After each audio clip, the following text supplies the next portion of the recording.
American Bedtime Western. A mom's job is never truly finished. Elise knew this instinctively when her son was born.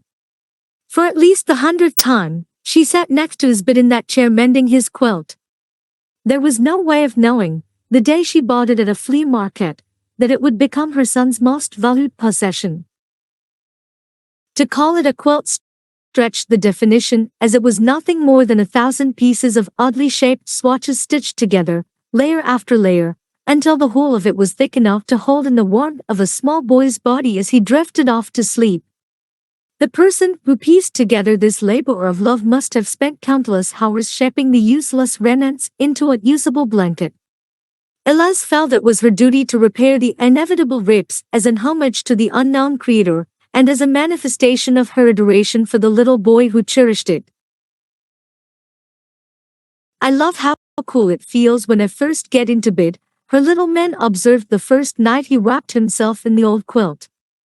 "But before long, it warms up, and I'm snug as a bug in a rug. Where did you get it?" The question was one whose answer was too mundane to inflict on a wide-eyed little boy, so Elise stretched the truth just a little. "It was brought over on the Mayflower by the Pilgrims," she answered to her son's delight. "It's made from pieces of fabric from all over Europe, and is the first blanket used by the first Americans. It was just a little white lay, but it was also the beginning of a cherished tradition." As stitches unraveled, and as tears ripped the quilt, and the little boy's hair, Elise sat by his bed and mended the heirloom. Then she would continue the true story of how the quilt had found its way to her son.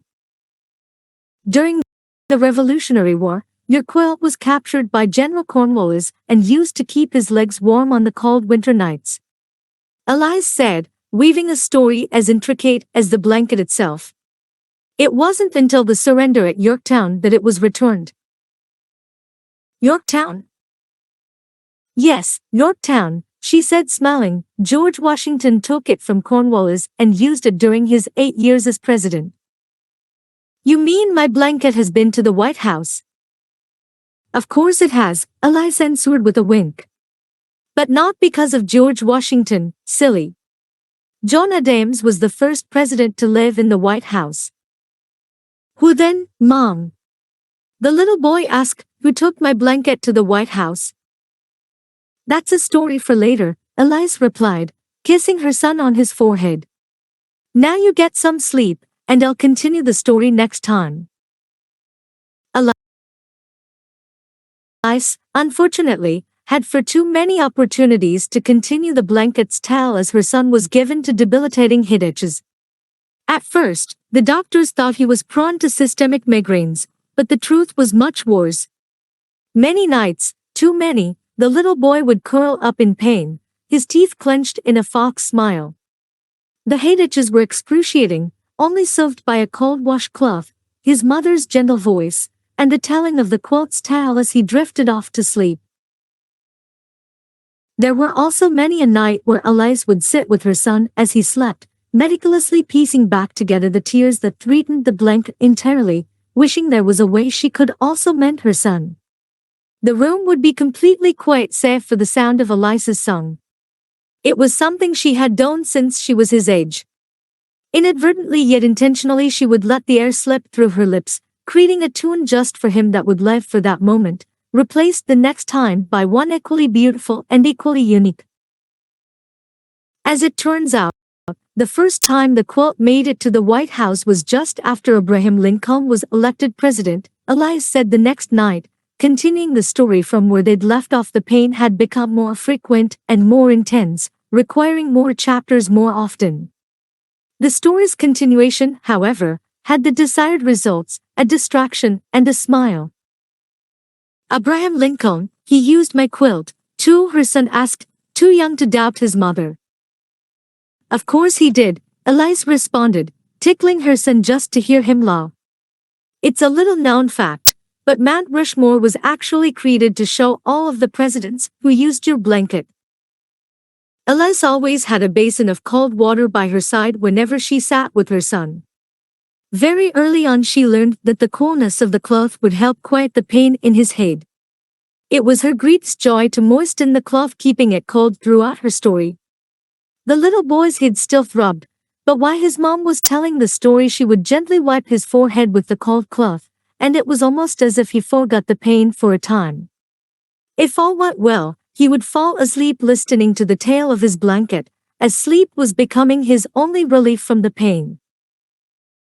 "Did you know your blanket went to the moon?" Elise asked one day when her son seemed particularly down. Neil Armstrong may have been the first man to set foot on the moon, but he laid out. Elise asked one day when her son seemed particularly down. Neil Armstrong may have been the first man to set foot on the moon, but he laid out your quilt so he and Buzz Aldrin could have a picnic. The idea of two astronauts having a picnic on the moon resulted in spontaneous laughter for both mother and son. "Is Buzz Lightyear named after Buzz Aldrin?" he asked his mom, as both continued to laugh. "As a matter of fact he was," Elise replied with a smile. "If you must know, Buzz Aldrin presented your quilt to Buzz Lightyear as a gift, which means your blanket has been to infinity and beyond." "Exactly," Elise confirmed as she refreshed his cloth and placed it back on his head. Day after day she would take her boy to doctors, and then specialists, and eventually to the hospital. Then, night after night, she would sit by his bed and tell the story of the quilt. Elise did everything she could to stretch out the story, and as each new adventure was passed from mother to son, so too was hope, in the only way she knew how. The night that she finished the story was, in so many ways, just like most of the other nights. Elise was home in her favorite chair next to her son's bed. Her breathing was labored and her voice unsteady.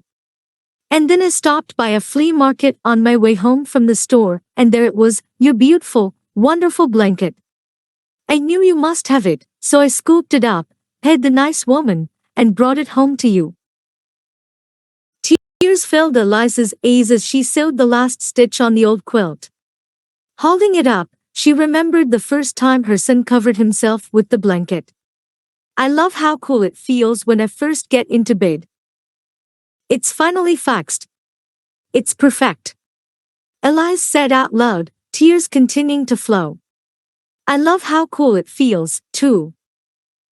Summoning every bit of her strength, she laid the beloved blanket on the empty bed in front of her. Being a mom is a job that is never truly finished. At least she had hoped so. With nothing else left to do for her son, she sat back in the chair and silently sobbed.